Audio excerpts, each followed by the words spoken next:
Yeah, we're good. Just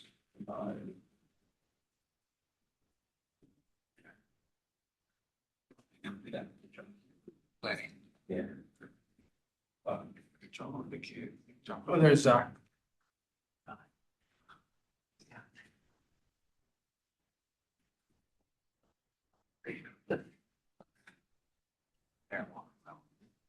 We're good to start now. Or it's been recording. Okay. So, do you do the video thing again? I started off right. Yeah, I can. You guys still do that? Or- Yeah, we All right. I'm just like.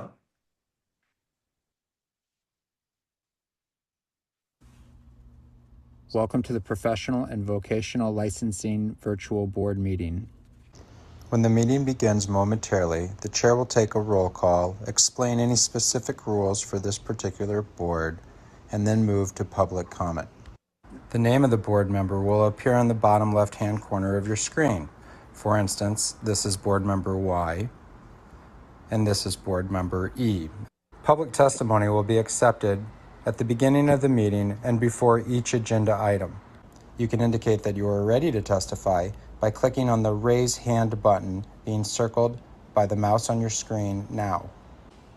At the appropriate time, the board will recognize you to speak and ask you to unmute your mic as shown here. Again, public testimony will be accepted at the beginning of the meeting and before each agenda item. Public attendees will not be able to unmute their microphone until recognized by the board.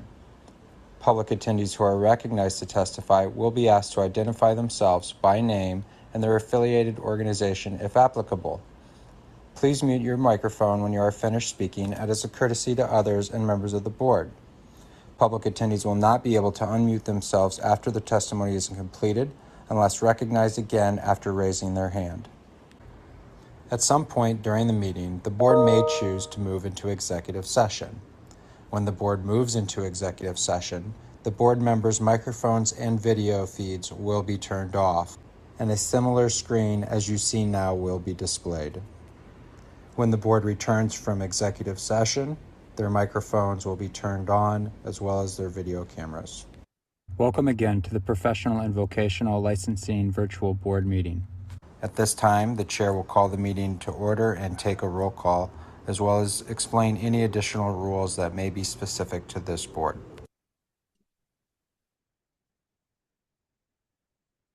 Okay, welcome to the January 16th Board of Public Accountancy meeting. I'll take a roll call now. Just sit here. It's called Isabella Gary. Here. Paula. Here. Zachary Johnson. Here. Wendell Lee. Here. Alex Smith. Here. Bruce Lee. Here. John Harples. Here. Okay, sure. Here. Some administrative rules before we start, which is on your agenda. Internet access. To view the meeting and provide live oral testimony, please use the link at the top of the agenda. You'll be asked to enter your name.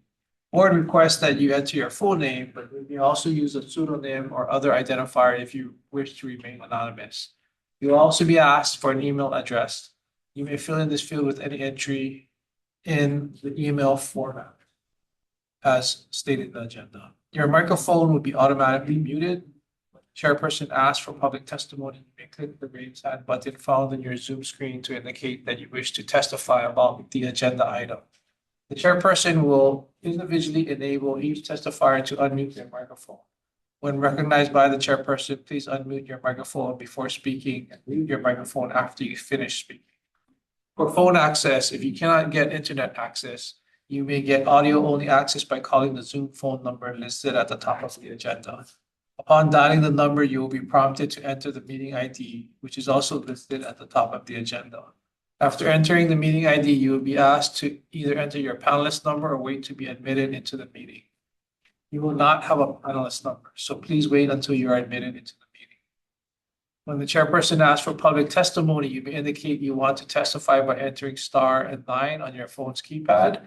After entering star, then 9, a voice prompt will let you know that the host of the meeting has been notified. When recognized by the chairperson, you may unmute yourself by pressing star then 6 on your phone. A voice prompt will let you know that you're unmuted. Once you are finished speaking, please enter star and six to mute yourself. For both internet and phone access when testifying, you will be asked to identify yourself and the organization, if any, that you represent. Each testifier will be limited to 5 minutes of testimony per agenda item. If the connection to the meeting is lost for more than 30 minutes, the meeting will be continued on a specified date and time. This information will be provided on the board's website, as indicated by the link in the agenda. Instructions to attend the State of Hawaii virtual board meetings may be found online at the link in the agenda. Okay, did the roll call. Agenda item number 2, chairperson's report. Is there any public testimony in relation to this agenda item?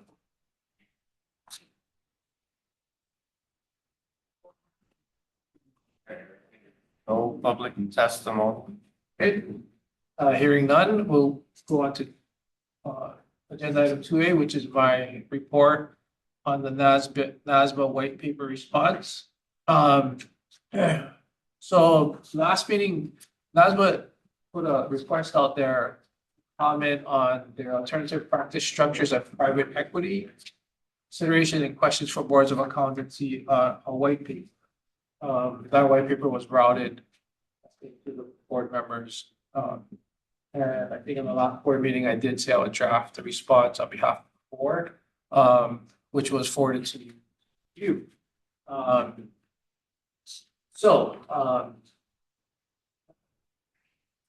should do this. Maybe go down. There's questions in the white paper. I think there are 3 sections, and maybe like 5 sub-questions each. So I'll kind of maybe just go down to this one by one and solicit the board for any response or comments for each question. So like I said, I drafted the response. Any comments or revisions, or if I missed the actual answering the question, let me know. Okay, so kind of a brief background on this, that what's been happening across the nation is CPA firms are merging, being acquired, restructured by private equity groups, which, obviously they become owners that are not CPAs. So there's been, I guess, some concern around the nation, and including Hawaii, on how they should handle it, they being NASBA and AIC. Okay, so the first question they asked was in regards to independence and professional standards. How should attest firms operating in an APS model with PE, private equity investment, maintain audit quality and avoid undue influence and pressure to perform if non-attest entities influence the attest firm's management, compensation, and performance evaluations? My simple response was more frequent peer reviews.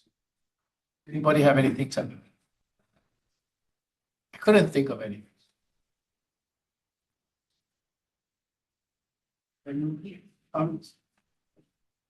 Like every year, or Yeah, instead of every 3 years. or maybe every 2 years.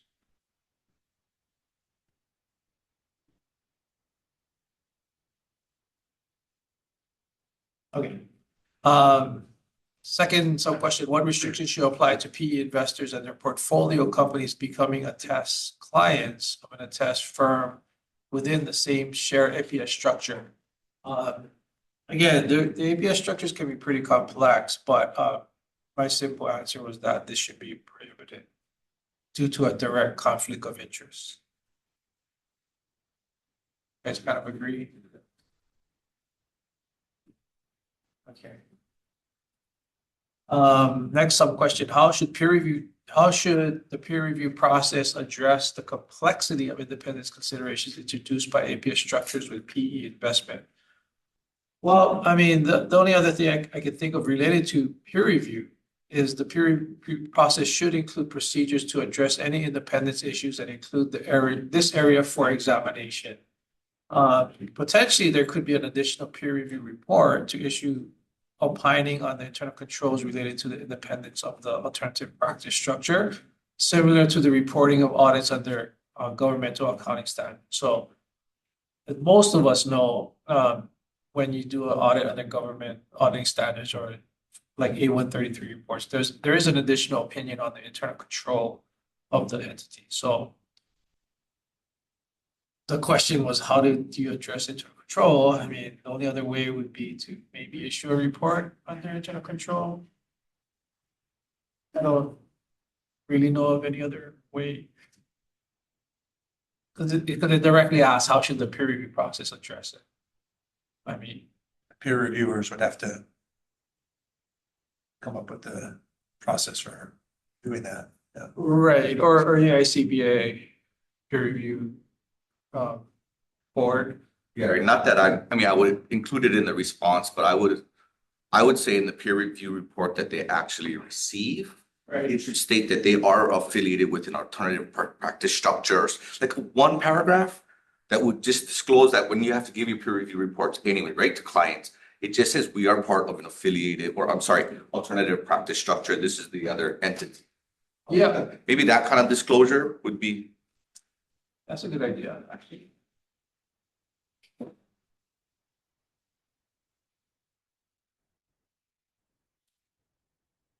Okay, anybody else? I like that idea, just thinking about, like H&R Block, are they using CPA after their titles? I'm a tax practitioner, so we feel like we use CPA. It's not in the test function. Definitely when it comes to a test function, there's a whole set of rules, and I'm not quite familiar with that, but it's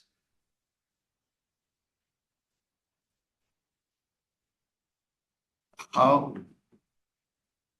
some states allow already non-owner, non-CPA owners up to where they have to maintain control over the company, maybe 60% or 65%. We're 100, right? So it's pretty strict. With some kind of rule like that, make it more comfortable us that the test CPAs are still have some semblance of control in the company versus private equity. Yeah, that's been a discussion, actually at the last book meeting when this came up, saying, I don't know, there's no guidelines in place, but there's some states that did say that some of the firms are representing that their attest entity is separate and that they're really, ultra sensitive to independence concerns. So, I don't know. But there's no standard for it, so that's what they're asking. I just feel like ownership should be in control of CPAs, not 100%, but voting and, some kind of control. So it keeps the non-attest owners in check somehow. Yeah, I don't know. I think 100% is tough. Right, that's kind of the old standard. I don't know, yeah. Well, funny how that'll segue into the last Yeah, sorry. other agenda items, actually, related to tax practice versus CPA license. Okay, next sub question, are there adequate safeguards to ensure that test firms maintain necessary internal knowledge and frameworks for compliance with the AICPA code, federal laws and rules, specifically around the protection of confidential client information? Response was most attest firms maintain internal knowledge and frameworks for compliance around the protection of confidential client information. This is usually not a focus of the peer review process. Currently, the firm oversight is primarily done by the AICPA and the PCAOB, which primarily is focused on following the standards set by each body. The safeguards for the protection of the confidential information usually rest with the firm in regards to the firm's liability exposure. Any verification to ensure these safeguards are in place could only be incorporated to the peer review or oversight process of the AICPA or PCAOB. Therefore, procedures to address this adequacy should lie with the peer review process.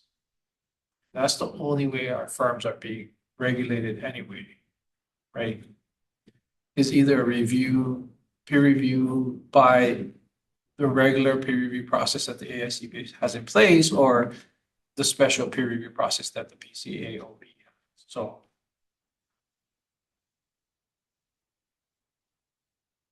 are there adequate safeguards? I mean, I think every firm does put in, right? And then when we go through peer review, they check it to see if we're kind of doing it. So I guess the short answer is yes. So When you're saying, in the APS model, there's two entities, right? I mean, they're separating the test model and the non-attest. I'm trying to, right? yeah, there's like more complex, yeah. So when we're saying peer review, we're still representing just the peer review of the test entity, right? We're not gonna try and say, hey, the non-attest entity should also get peer reviewed now if you're affiliated. We're not saying that. Correct, yeah, right. I was gonna say, so I thought of this in two ways. I thought of it in the questions represented to drive in two sides. Quality, are we doing it the right way, right? And representation, are we notifying people the right way? So like your suggestion that we put a disclosure paragraph speaks to representation. The rest of these questions, or some of them, speak toward quality. So now when you get to that point, should the non-attest person should they be responsible for quality as well as representation? They're the same That's the firm. question, right? They're That's really the same firm. right. And how far do we want to go with that? That's my thought, right? Are they responsible for it? Should they be? Should we hold them to that standard? Because then the questions change, right? Like how far we take the answers go much further if we want to hold non-attest people accountable. You own this thing, you have oversight of a CPA. Do you fall under the purview of the board? I guess that's kind of the root question, right? I just don't know how far we want to go. So there's not really an answer. I know I'm asking just another question, but I kind of want that idea to frame our overall response, which I think was by and large very good, because it seems like just kind of a white paper response. Yeah. Which I thought, I mean, you can't really, the in the weeds stuff can't lie with us, right? It has to lie in somewhere else, which is the peer review process, which is the only thing we really have. So I just answered this in the first question with A, right? So my suggestion was, and I didn't say it, but I guess I'll say it now, more frequent peer reviews, right? Yeah. But also that doesn't, and Alex said, 2 years, like how much more frequent? Maybe if you're just a test, you can do 3 years, but maybe if you're in this structure, you need to do an additional annual assessment of wherever you are. So, right, maybe the peer review process needs to be specific to these types of entities, right? And maybe you got to do more because you do have some disclosure requirements that need to be presented. So you do have representation issues. And if that's what that's addressing, so that was my suggestion. More frequent peer reviews. It doesn't need to be a full-on peer review, but maybe there needs to be a separate process, right? Yeah. We can be the same way we do it now with review and comps versus audits, right? I know we're focusing on the test side, but one of the reasons they're doing these separations, right, is to get around the consulting conundrum. Can't do percentage fees, you can't, do success fees and things of that nature. And those are very, very profitable. And being I was a tax and consulting partner, I was always banging my head against the audit side. You cannot do this, you cannot do that, but yet it's your profitability. So now they're separating. And I thought about that way back. Let's separate, have a separate Accenture or, how they've done that. But to me, that's where things get out of control. For CPAs, marketing, branding, consulting success fees, where things could, or more wrong, if you will, or more abusive. And so is that our purview too? Should be, right? And so we might have CPAs that are not doing the right thing when it comes to consulting and pushing the envelope, if you will, taxation, consulting, and things of that nature. Because I see the auditors, they're very ingrained with their system, their procedures, the independence. But that, to me, that other piece of it is the Wild West. So I looked at that same thing that Wendell's talking about, and I said that's a representation issue. I wouldn't want somebody out there in the consulting world pretending to wear the cover of an auditor who's following these rules and then is able to take advantage of right, the fact that it is more wild, right? That's right. That's so how do we split that? How do we make that obvious to the general public that they're two separate things? Yeah. I think I think the second part on the disclosure of public understanding might address that, so. And there's a small typo, sorry, Okay. fourth line of that. You want to get rid of the that. Oh, yeah, thanks.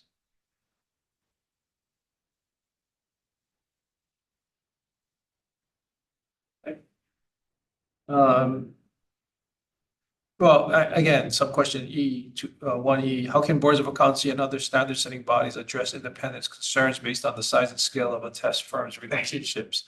Couldn't think of a real good answer other than this could be addressed by firm representation upon the firm licensing of the firms in each state, like how we do it. Sort of as far as licensing renewal for the firm, permitting practice. You make some representations in that process. I don't know, I didn't totally understand the question, but that's the only thing I can. We're not set up. Not easy to answer. You did a great job. I didn't want to say too much. You did awesome. Okay. Are the positions taken with Peak's memorandum? That's the ethics committee of the ICPA. Memorandum, potential revisions to the ICPA code of professional conduct and guidance related to the independence in alternative practice structures that you believe should impose more restrictive requirements regarding a test firm independence. If so, which provisions and how would you modify them and why? Okay, so I kind of copped out of this. I don't know if you saw the Peak memorandum, but it is pretty long and pretty extensive. I won't go into the details of it, but I did read through it. I think it's about 55 pages. And they addressed it pretty well. I mean, in my opinion. So that's what I said. The Peak's memorandum, and it's pretty extensive. And whether positions taken should be more restrictive, maybe a matter of varying perspectives and judgment, and we provide no further provisions. We included it in the board's packet. You know, I mean, again, we're not going to belabor that point. I think they did a pretty good job with that, I guess. Any questions on that? Here's the question, so this whole APS thing is a standard issue, but not a firm licensing issue. Right? I mean, they're changing the standards, but it's not impacting us at a firm licensing level, right? So even if they approve an APS structure, I'm just saying the standards allow it, you got to do a more peer reviews or whatever. We're still a licensing state. We'd still have to change our law to allow an APS or structure.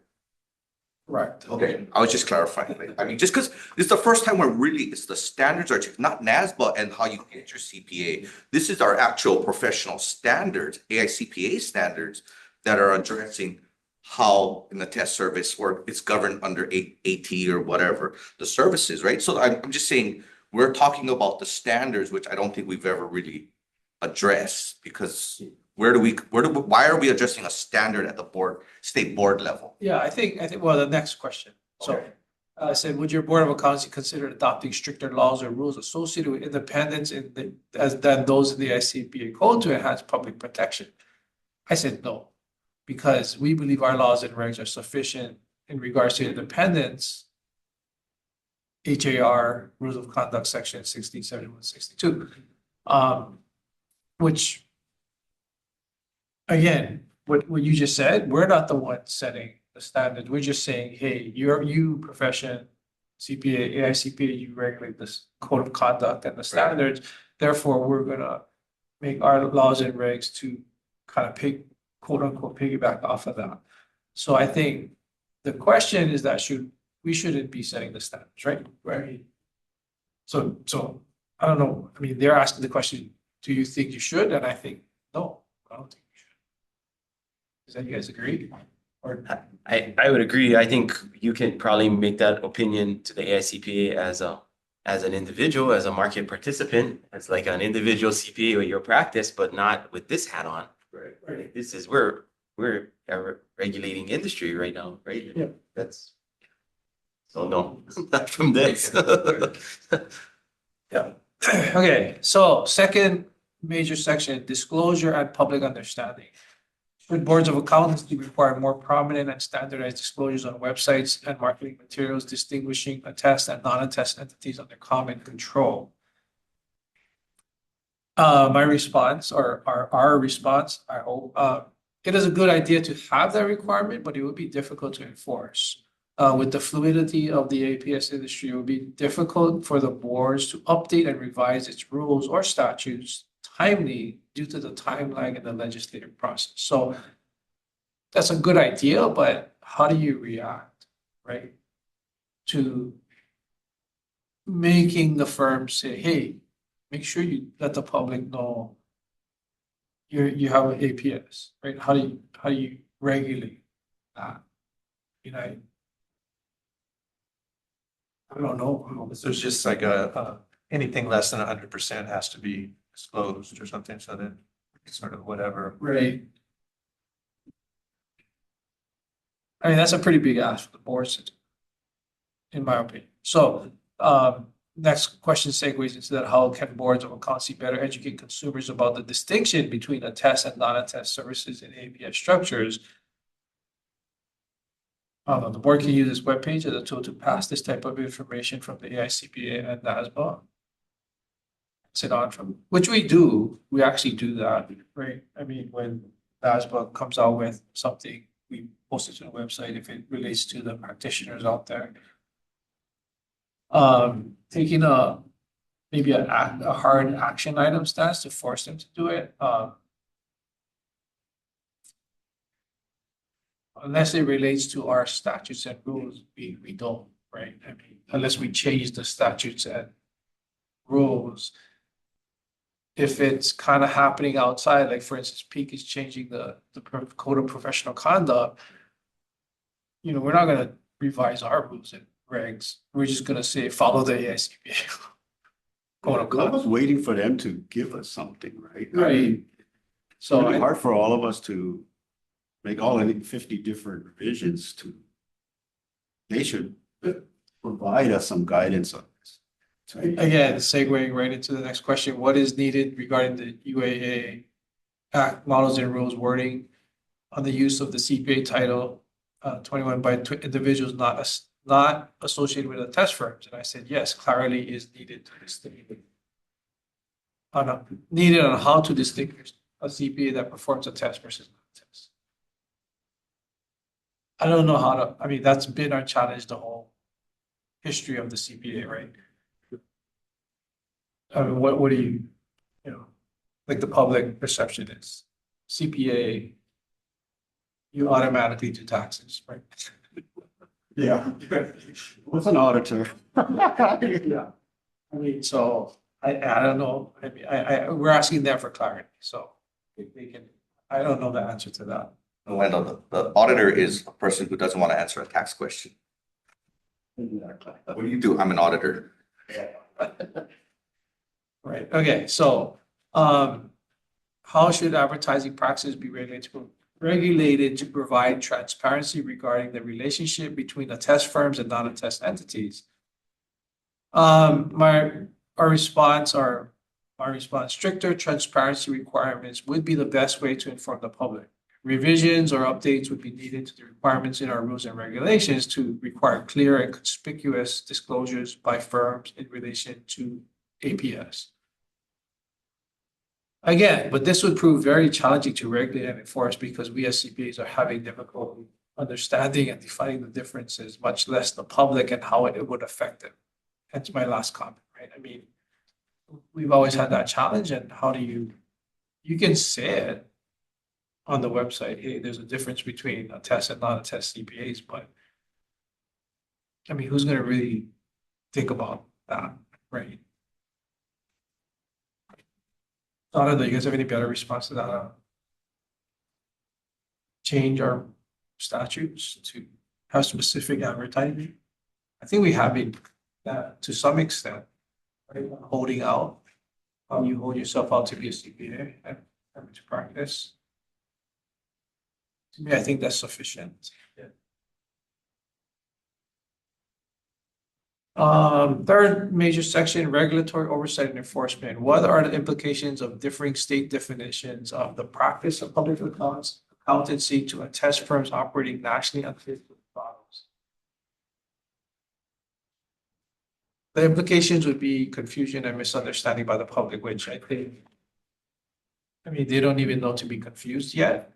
But I think with the APS structures out there, they may be a little bit, you know, it will be confusing with differing state definitions. Kind of a side comment on this at a NASBA meeting, the last one I went to, that might have been the annual, I didn't go to the regional the year before, but that did come up, like in a casual discussion with some of the other states. Is it, do you define the practice of public accountancy? I think in a meeting with I think the presidents and board chairs, a couple of people said their states are intentionally vague. Because since the practice of public accountancy is so broad, you would have a hard time defining everything that we do, that CPAs do. So I think in our regs, we do have some description, but I think it does also keep it a little bit open to include everything else that we do. So I don't know a great answer to that other than yes, it would cause confusion. Would boards of accounts find it helpful for the UAA to include definitions of active individual participant or affiliated entities within its requirements of non-CPA firm? Simply yes, definitions would provide more clarity. Okay, the last two, maybe I was tired and maybe I was getting a little feisty at this point, but how should boards of accountancy coordinate oversight when CPA firms operating under an APS model with PE investments conduct business across multiple jurisdictions? And it's the same answer, so I'm going to read both of them. Regarding CPA firm registration requirements, do boards of accountancy need details on a test firm's principal place of business, physical presence in jurisdiction to ensure compliance with relevant laws and rules? So I think we're unique as a state. They asked this question because most states don't have the registration that we do. And that's why we get singled out at the NASPA meetings as not having mobility, individual and firm mobility. But it's funny because I think that's the solution. They might go back to. And which is requiring these firms to register with the Board of Accountancy in that state, similar to the Hoy process, because that's been our question to mobility. How do you regulate that? You don't know they're here. So now you have these APS structures that are in every state. Their question is, how are you supposed to regulate? I said, do what we do. That's the only way. What do you guys think? Right? So, If they're doing a test, they're gonna have to register. and again, I think NASBA's challenge, as far as, them balancing wanting mobility and then yet regulating this structure. I don't know if you can do both, or maybe you can, but then it'd be what Wendell said, it'd be pandemonium, right? I mean, it's like you're not gonna be able to tell. I think those kind of structures they're gonna start having them register in the states. Yeah. Every state they're doing business. But I think specifically they're trying to avoid that, right? Oh, because they've been talking about. I would agree with Wendell. This either shatters mobility Yeah. or you have to have them, the APS would register in each state and you keep that separate so you can maintain facility order. But either way, that's, Okay. Our decision. yeah, not our problem. All right, so, I mean, with maybe some small additions to comments, in general, I think 90% you guys agree with this response. Thanks for doing this. Yeah, thank you. Good job, Gary. So, I don't know if I need more. Yeah, it's appropriate, I guess. If to the extent that the board's endorsing the response, then the vote would be. Yeah, so I'll take a vote to approve this response with, Motion, I'll file a motion. Second. It's been moved and seconded to approve this response to the white paper regarding alternative practice structures. I'll take a vote. Isabella Gary, Yes. Robert Carhara, Yes. Zachary Johnson, Yes. Wendell Lee, Yes. Alex Smith, yes. Chris Lee, Yes. John Arbles. Yes. Barry Shiro, yes. Okay, sorry, that took. Agenda item 2B, US DOE comment letter. A coalition letter to the US Department of Education regarding inclusion of accounting program in federal professional degree designation, reserve graduate funding access. I think this is just more of a FYI to the board. On a macro level, I think the US Department of Ed excluded accounting profession from STEM. A bunch of others too. Yeah, a bunch of others too, and I think the it kind of happened at the same time. The profession the last few years were trying to make sure it was included in STEM. So it's just the letter saying that it should be included. If there's any action item, I don't know if you all know that was going on, but I guess. At the college level, we're really pushing for STEM. Right. Oh, right, yes, Yeah. yes. Yeah, because it promotes and puts us in that same professional category. Technology. Yeah, so just FYI to board, what's going on. All right, agenda item number 3, correspondence. Is there any public testimony in relation to this agenda item? There is no public testimony. Okay. There was a inquiry to the board, with these 3 questions. If an out-of-state CPA firm has a client that moves to Hawaii, would the CPA firm need to register in Hawaii to prepare the client's Hawaii state tax return? Same firm has an out-of-state based company as a client that happens to require Hawaii tax return, would the CPA firm need to register in Hawaii? And if a client has a K-1 that has a Hawaii attachment, would the CPA firm need to register in Hawaii to file a non-resident return? And this kind of sort of piggybacks on the Wendell's discussion when we were during the white paper discussion on tax CPA registration in Hawaii. So open to discussion as far as responses to these questions. Here, I just had a quick question. Where is it the line that Hector could just answer on behalf of the board as the executive director versus it comes to the board for an actual response? I think if it relates to, like, they're asking for licensing statutes. Okay. If it's administrative, I think Hector can answer, but if it relates to like our licensing firm registration statutes, I think they comes to us. And if it's already been answered previously, then of course I'll. Then you'll just handle Yes, it. Yeah, Okay. but specifically for number 3, the question number 3 was the one that I know I couldn't find. as Got well it. as- Because I felt like 1 and 2, he would Yeah. be able to say, look at the Right. law. This is what we have Right. already. And then 3, I can understand. But I was just curious because I feel like I've emailed before I was on the board, I've emailed Hector or prior, and they just gave me a response. And like, and every meeting, we don't get tons of questions. that are coming. So I was just wondering where that line was kind of drawn. That's all. So number two, number one, number two, we do have questions on a weekly basis, but it was number three that I could not find as far as previous board's response. So that's why it's included in the bill. Okay, so question 1 and 2, what is the standard answer? I think it's you're holding yourself out as a CPA, so you have to register.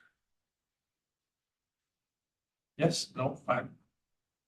One is definitely yes. Right? I don't know if we have jurisdiction over just because they are filing a tax return in Hawaii. Do we have jurisdiction over somebody just because they're filing a tax return in Hawaii? There's, I mean, I'll be careful to the, not to the extent that, you know, to the extent I'm giving advice, we can go into executive session, but our laws and rules, I couldn't see anything that had a proximate trigger. Other than I think certain like attest services in Hawaii in the state. But you know, I think the primary statutes that I looked at was 466-5A, which it just says a license and permit are required to practice public accountancy. Public accountancy is defined as including, I believe, tax services.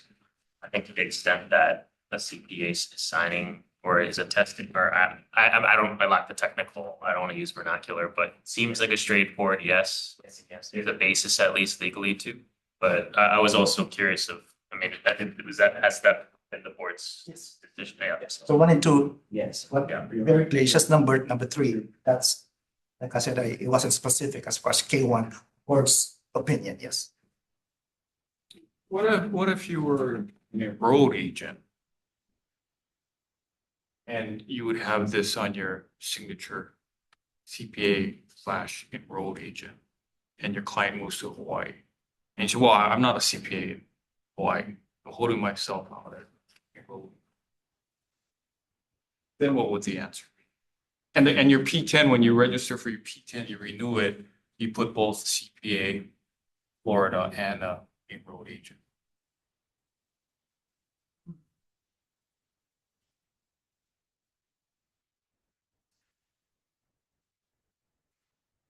Have to maybe say like not practicing in Hawaii or something along those lines, I would think, or holding yourself out as a CPA in Hawaii. Yeah. I mean, the whole objective of our holding out provisions is to protect the public in Hawaii. I think just the holding out as a CPA to do Hawaii work, I think is, you know, I mean, like I said, there's no de minimis or anything. It's just, I mean, they can qualify the STEM, but it's only one filing rate, whatever. I don't think we address any of that. So I think just more is the holding out provision that I'm looking at, the 466 statutes, or the one that Phil just referenced. So I think, yeah, the overall general question is from this inquirer is, if I'm holding out as a CPA to do Hawaii work, do I need to register? I mean, to kind of paraphrase it. Again, my initial response is yes. Do we have that happening without firms registering? I'm pretty sure we do, but if the question gets directed at us as the board, I think we gotta look back at that statute and say, yes, you do. Right? Because if the actual practitioner then chooses not to, then that's really, right? I mean, we're not gonna, we'll chase everybody down who's doing it, but There's a lot of abuse here. So. yeah, so, but as far as what we know, what we're enforcing is the statute, and there is nothing that says. I mean, obviously, that's why I asked the question. They don't go down to that granular level as far as non-resident return or whatever, but it's a Hawaii service, I should say. I don't know. I mean, again, It's often good. That's often correct. I just received the K-1 Hawaii. As part of helping them with their own tax return. Easy to do with the software is fill out a Hawaii return.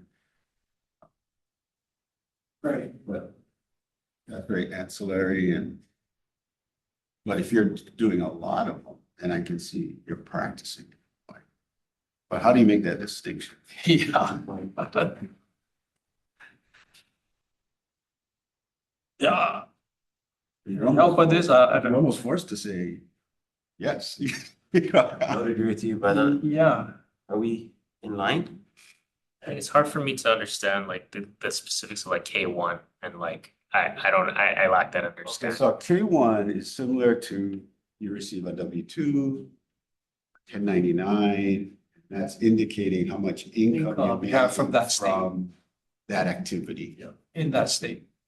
A K-1, it's, you have a partnership or in your filing, you may have, the partnership may be multiple properties across the United States. And so it has to allocate that income or source the income from where Respective your respective state is. So I have some clients with 14 of these on it, right? And sometimes they're very tiny numbers or sometimes they're very large numbers and you make a materiality decision where you're going to file in each of them. Certainly, most times these criminals are big. The real estate site is here in Hawaii, there's an activity and they're responsible to report that income to Hawaii as a non-resident. So their main return will be whatever state they're from. It's kind of an ancillary return just to report that activity in Hawaii. And I think, I mean, perhaps this might be more appropriate for executive session, but I'll just state what the law says as far as our definition on public accountancy. It's the performance or their offering to perform by a person or firm holding itself out to the public as a licensee or a client or potential client of one or more kinds of services involving the use of accounting or auditing skills, including the issuance of reports or financial statements, or of one or more kinds of management, advisory, or consulting services, or the preparation of tax returns, or the furnishing of advice on tax matters. Now, the last portion of it seems inclusive enough to include what you're describing. I don't think we contemplate specifically this, but you could interpret it to include that. Yes. Which is why I go back to the holding out provision. We did have a question to the board if you don't remember, specifically from, I think a local firm that said, we're not holding out. We are a tax preparation, financial advisory service, but none of our employees are holding out as CPAs. Do we need to register with the board? Our response was, if you're not holding out and nobody's representing that they're CPAs, then we said, no, you don't have to register with the board.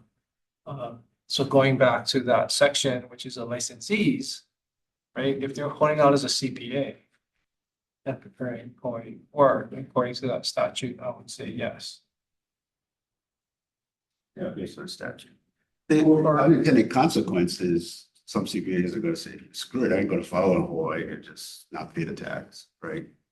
We're in Iowa. We don't have control over that. Yeah, I know. We just lay the way the statute follow the reads. statutes and we regulate that, so. Would require a change in law. Right. Or admin rule to specify like of this very particular, Situation. circumstance, Yeah, I mean, I think, I don't even know if we need to get that granular, otherwise you would kind of sweep in the whole. And as you say, I think it's a point well taken that, this board's operation is to protect consumers of Hawaii. And to the extent that these services service, some public facing entity or person within Hawaii, I think you construe your laws in that matter. I mean, No, it's just the can of worms it opens. I mean, right? So if you collect taxes for somebody and you, right, like Gee, taxes payable to the state of Hawaii. You have to register. If you're holding out though, right? Yeah, yeah, if If you're just a holding- property manager, like That's doing right. something that you're not saying you're a CPA, then That's we true. don't really care. That's correct. Right. Absolutely correct. The holding out, that doesn't. Yeah, So I think yes, yes, and yes is our. Yeah.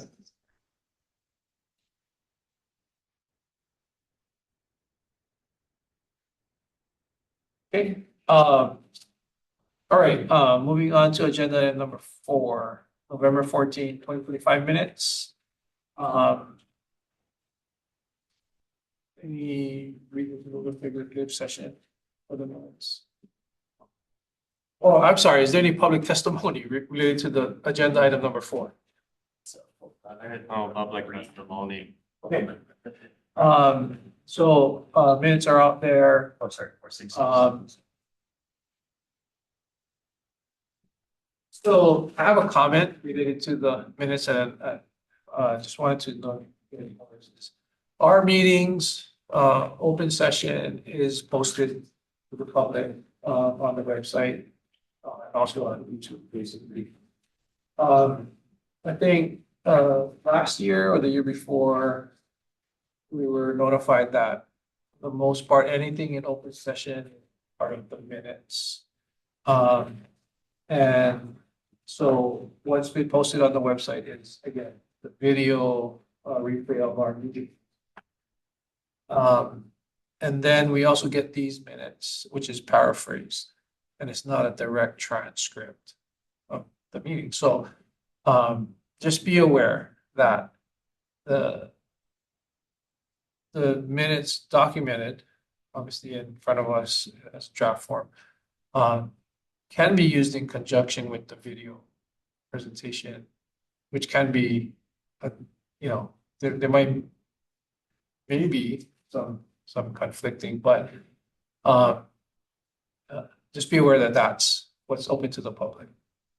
In addition to that, we just had a OIP meeting, training for all of us yesterday, actually. So now, we can actually just leave the videos there as well. But then we just have to add maybe a page and say, in this video that you're seeing, this is the summary. So maybe time 9 a.m. to 9:20, this is what was discussed. And that would be what is accepted as the official minutes as well now, according to what we had. You were there, right? Yeah. So we were all there basically, and so that's what OIP is saying too, that the video itself is the minutes, but we just have to put a page, maybe a summary of timestamp of each. Yeah, well, I mean, that was my understanding, which is what I'm letting you guys know, is that if you were to reference the minutes of this meeting, I think the last several meetings is only the video. So just FYI. We don't necessarily have to watch the video to approve minutes. Still, right? No. I'm just. You're here, man. Yes, exactly. So, but I just wanted to point that out because, like I said, it's, for me personally, when I review the minutes, I was kind of going to look what the past minute said, but then only the video was available. So I'm assuming that that's the public record of our minutes. And also, Olelo now is, I don't know about today's meeting, but Olelo is also now recording all the board meetings whenever they can. So that means that all those board meetings is also viewed on Olelo. I don't know what channel it's on. Right. But the last one I know was in Olelo as well. With that said, any revisions, changes to the minutes? Right, Gary, what is the law? I understand they're combined, but so the minutes are not the minutes of record that we're approving or? It is. Okay, so it's still normal minutes that we are approving these minutes, Yes. but the recording serves as support or in conjunction? It could be either one or the other, according to OIP. If we put the video there, Then later, we can also add just a piece and say, well, on this, from 9, again, the time frame, it should be reflected. Or if you take it out, then put the minutes as well, yeah. So we no longer really need the paper minutes, the summary. Oh, no, we do. For records, so again, that's how I would check, how would the board would check what decisions they made previously, so it's easier to. But you're just gonna stop summarizing our statements because the record. Or are you gonna summarize? Still. Has it all Yeah, summarized? yeah, it still does, because that's what it, yeah. But are you gonna stop doing that? or are Oh, you no, gonna no, continue but to- like, for this case, specific for this board, just to let you know, I've been using, instead of Mr. whatever, I've been using the full name because we have 2 Lees. So I want, when I say X Lee, Y Lee, so when I use that, that's why I start using the full name for everybody. So that we know that, because sometimes if I just say Mr. Lee, then yeah, that's why I use the full name now on the record. Except it says vice chairperson or chairperson, then of course I just use the last name, just to let you know. So it's not like why is my full name there? It's because we have 2 members that have the same last name, and it's just clearer to see Yeah. who they So- are. But Yeah. logistically, I think it's gonna be both. Yeah, but the videos have been up for like over a year now. Correct, Yeah, yeah, so, yeah. so administratively, I think that serves as the minutes, but then it's also paraphrased in the PDF, which we're going to go through the process to approve. And then I think as far as posting it, I think eventually just gonna have both. Yeah, so again, if there's any revisions, changes, the minutes drafted before you. This is just one more. We were told that just for the agenda purposes, we do not have to include a link to Olelo because it's just a backup. So it's always going to be Zoom for the online version. Yeah, so Olelo, we don't have to put it in on the agenda, but they could be recording, and just to let you know, yeah. Is there are you keeping the recordings for a certain amount of time? It default to the summary sheet, or I just want to know how much I should look. Right? Because to me, like and I've said this from the moment you guys started recording, the first few meetings I asked, like, is this being recorded? Then I have no changes to the minutes, because obviously there's a video record of what we're doing. So, right, it's kind of irrelevant at that point. It's not in total, but I guess loosely using the term irrelevance. Is there a time that you're gonna get rid of the recordings, or are the recordings saved into perpetuity? That I don't know, but how long, but I do know, like, for the year, annually, it's there till the end of the year, And then you the cycle. Oh, When the new cycle comes in, then those videos are, yeah. And it's the executive session for the state's purposes. Yes. Save. Yeah. Yeah. They needed to go back and look. Yeah, but again, those are not available online anyway, so, yeah, But you have videos of the executive sessions as well. no, Those are all handwritten. yes. Yeah, no, you will, any executive sessions that, not just us, but any boards make, Not recorded. they're not, they're not in there. No changes. Good. Okay. With that said, I have a motion to approve the November 14th, 2025 minutes. This is John. So move. This is John. I'll second. Okay, moved and seconded to approve the November 14th, 2025 meeting minutes. Take a vote. Isabella Gary. Yes. Robert Carhara. Yes. John Johnson. Yes. Wendell Lee. Yes. Alex Smith. Yes. Chris Lee. Yes. John Armo. Yeah. Gary Miyashiro. Yes. Moving on. Agenda item number 5, Executive Officers Report. Is there any public testimony related to this item?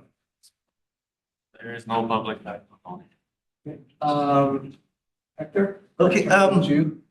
the audit is going to start in February. Instead of 1 month, it's going to be 2 months. And yes, why now? Because we have one individual that takes care of all the boards, and they have to go through certain time frames. And so our slot is February. Normally it's 1 month, but it's going to be 2 months. Just to let you know, we do have 2,876 CPA in Hawaii currently. Of those, only 266 have not renewed yet. And not all is because they don't want to renew. Some cannot renew because they did not turn in their audit requirements from the last time. So even if they come in and submit the renewal, they're not allowed to until they give us what we requested the last renewal. So that's one of the reasons why they're doing that. And also out of the 266, I believe there's about 10 who have requested to retire. But we can't do anything. They just have to retire and wait till assistant says your CPA has been forfeited. That's it. So we can do much. So again, all of those is not because they're lazy. It's just that they're either retiring or they have some maintenance. As far as the audit for firm, we have 769 firm in Hawaii, or not just in Hawaii, but total firm. And of those, so far, 167 of those have not renewed yet. And that's one of the issues that we have for those who are trying to renew their permit to practice. They forgot that they have to renew their firm permit to practice in order to get their individual permit. That plus also some, they forget to click yes when the question, are you renewing your permit to practice? And they don't click that. So they're not allowed to have a firm permit to practice because they automatically said, no, I don't want to renew the permit to practice. And that's how and so like this past week, we had many people trying to restore, because those who have not renewed 1231, they have been restored. But given that 1231 was the cutoff, and therefore we're basing those audits on those who either have turned in or have not turned in. We're using 10%. Okay. So 10% of 2,000, 3,000 basically. So we'll be auditing 2% of the 3,000 CPAs and 10% of the firm permit to practice. So we don't, sorry, Hector, just to confirm, you said that if you do plan to just retire, there's no action and you just let your license lapse. Yeah, unlike other boards where it specifically says you can have a inactive status, we don't have the inactive. So you remain active. And then eventually if you retire, you're not renewing. They say, well, I don't want to renew because I'm retiring. Then the system will just mark you forfeit, but you're still active in the system as a CPA. You're just not, it's forfeited, so you can no longer practice anyway. Yeah. I mean, my dad retired last year, so he didn't renew. It's just like, I'm done. I was just curious, like, was I supposed to do something for him? Yeah, because we have a lot of those emails, But then I did mines because I had to do the FTPT and then I did my individual, but I did my individual first for whatever reason. Then I was like, oh, I got to do the firm one. And then so I was like, I hope it doesn't mess it up because I was supposed to do the checkbox if you want to register for something else. I was like, but I already did that. So I was just like, I think it went through, everything was fine, but yeah, don't check. Yeah, don't renew the firm permit to practice until you renew your individual one, because even if you pay for the firm permit to practice, you will not be active because your CPA is not. It doesn't have a permit to practice yet. You just renewed your CPA license. So, but yeah, so the audit is for 2 months, and we still have 5 people who have not turned in from last time, and so they can renew, and so eventually those people will be turned into RICO. But as long as they turn in, they're good.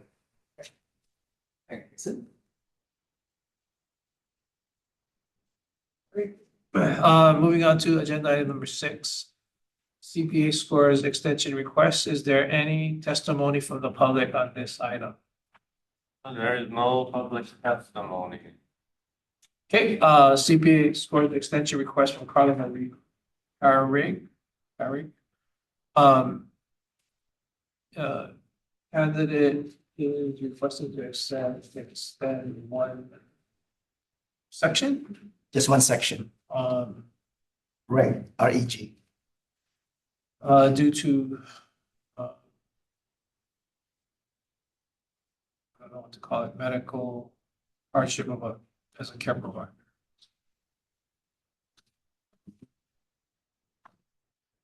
Any discussion?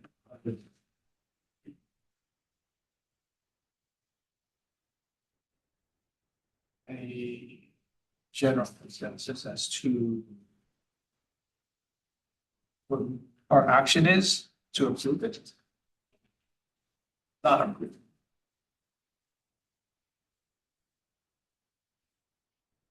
I think the first question, she'd never been asked to what she wanted it extended to. How long? She didn't ask, like, It's true. Yeah, normally we I mean, provide, I don't we provide 12 months. think that would. Yeah, normally. We, we've been doing that on case by case to get it to the 30.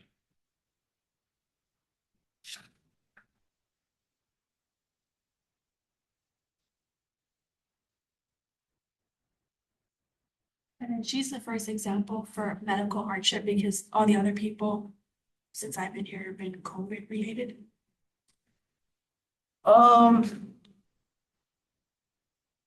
Medical hardship not related to her personally.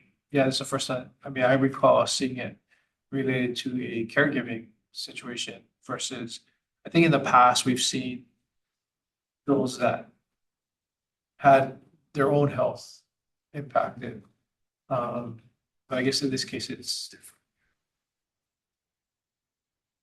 I don't want it the same. If there's an issue, we can go to executive if there's an issue, just to make sure. Yeah, that's just in case we have to.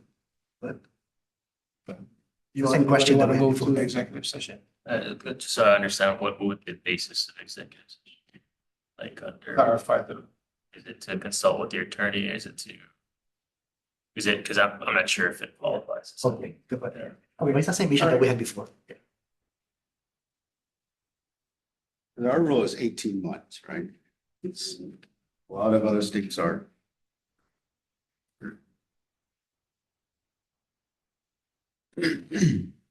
We decided to leave it at 18 and then renew, extend on a case by case. So if we went 1 year, that would put her at March of 2027, which is still before the reg would expire. The reg doesn't expire. The audit. Audit, sorry, which is still before the audit would expire, which is May of 2020. Correct. Because she just recently passed, or toward the end of 2025, she passed.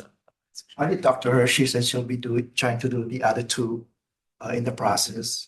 So because she has two more to go.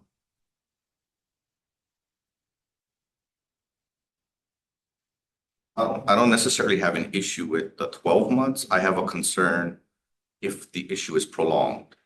Like, if illness is not solved or re-flared up or something like that, like how long do we keep doing it? Since we're granting it for a medical hardship, sometimes you just can't get it done. I mean, just. I can just tell her that. But No, I mean, that was my concern. This is a very open-ended. I mean, she hasn't said she's scheduled the last two. Like, even the COVID one says, oh, I'm almost there. Like, I'm so close. Just give me a little bit extra time. She's like, my life is back a little bit on track, but it could go right off the rails again. So I'll see her in 12 months again and saying, I want another extension and my circumstances are still the same. That's all I'm just trying to say. It's more of that whole, because it's medical, it's not a black swan event that you're causing this extension of time that you were granting. So It could be chronic. So you're saying- chronic or, so we do want to assist. Yeah, we don't, yeah. All that. So if we do make an extension, it would be clear that it's. That's it. I kind of want to Time for all sections. Or Something like I mean, that end date would be for any section. Yeah, because the way it's worded, it could. You could tag on to another. section. Yeah. Right. Or now, my audit's expiring and same reason, I didn't make it, or whatever, I mean, just. Well, no, I guess that wouldn't happen because her reg is gonna expire again first before But I that. could see, to your point, an extension request for these two for another 12 months. Because, right, I mean, that's it seems logical that that's what the next step would be, right? If you didn't make it by March of 2027. Correct. What would we do? What would we do then, right? Yeah, exactly. She still really wants to do it, she can just take the test again. Right. That is a remedy. Because once it expires, if you approve it, I just have to notify NASBA, and NASBA is the one that actually changed it in the system. But if it's no, then of course, NASBA will just allow it to expire the end of March. Yes. That's it. She just has to retake it. Yeah. I like the idea that we do it with the caveat that it's just a one. Okay. Maybe. I agree. With that said, are we good? Can you have a motion for approval? This is John, so moved. Wendell, second. It's been moved and seconded to approve the 12-month extensions with, again, the petition being, that's the only extension for this candidate. Can I have a vote?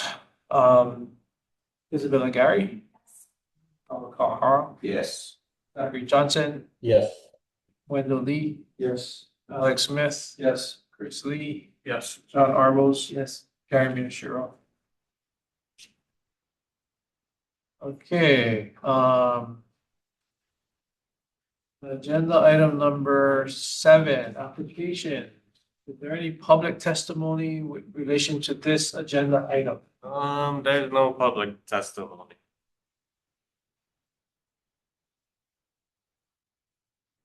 Okay, We're good. okay. All right, can I have a motion to move into executive session? About the applications. This is John, so moved. Robert, second. Okay. Moved and seconded to move into executive session regarding the applications. Isabella Gary, Yes. Robert Kawahara, Yes. Zachary Johnson, Yes. Wendell Lee. Yes. Alex Smith, Yes. Chris Lee, Yes. John Arbos. Yes. Gary Miyashiro, yes. Let's move into executive session.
We are back on agenda item number 7, applications. 7A, ratification of CP permits to practice. 7B, approval of firm names. 7C, CP individual applications, and 7D, CP sponsor agreement. In this applications under 7D, there is a firm MC Group Hawaii Inc., which is my firm. So I would like a motion to approve the entire 7A, B, C, and D with the exception of MC Group Hawaii Inc. D, that is item D, XI or 11. Motion to approve these applications. This is John, so moved. Alex, second. It's been moved and seconded to approve agenda item 7A, B, D, A, B, C, and D with the exception of MC Group Hawaii. Got to take a vote. Isabella Gary, Yes. Carl Hara, Yes. Zachary Johnson, Yes. Wendell Lee, Yes. Alex Smith, yes. Chris Lee, yes. John Arbos. Yes. Gary Miyashiro, yes. Can I have a motion to approve agenda item number 7D, MC Group Hawaii Inc., under CPA sponsor agreement with myself recusing from vote. This is John, I'll move. Alex, second. Moved and seconded to approve MC Group Hawaii as a CPA sponsor. Oh, Isabella Gary, Yes. Robert Carr, Yes. Zach Johnson, Yes. Wendell Lee, Yes. Alex Smith, Yes. Chris Lee, Yes. John Arm. Yeah.